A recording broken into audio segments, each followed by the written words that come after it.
Ouverture aujourd'hui aux assises à Lyon du procès du violeur du 8e. Kamel Abbas, un chauffeur de bus de 39 ans, est jugé pour 6 viols et tentatives commis entre octobre 2012 et janvier 2014, à chaque fois dans le 8e arrondissement, là où il résidait.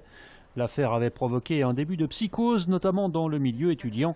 Arrêté en flagrant délit et confondu par son ADN, il reconnaît aujourd'hui les faits. Immédiatement au début de l'audience, M.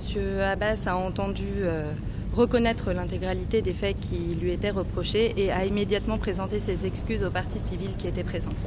La question se pose de savoir quelle est la portée et la sincérité de ces excuses. Il faut être sûr qu'elles ne sont pas formulées dans des buts purement utilitaires.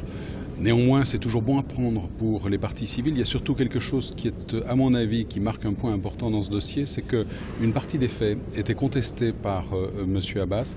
Aujourd'hui, tous les faits sont reconnus, ce qui est important notamment pour cette jeune femme victime de faits de viol qui n'avait pas eu la reconnaissance de M. Abbas. Elle l'a aujourd'hui, je pense que c'est important pour elle. La cour d'assises va tenter de cerner la personnalité du violeur, décrit par son employeur comme un salarié modèle, mais qui pourtant faisait une consommation importante de drogue et d'alcool. Kamel Abbas risque jusqu'à 20 ans de prison. Son procès doit durer jusqu'à vendredi.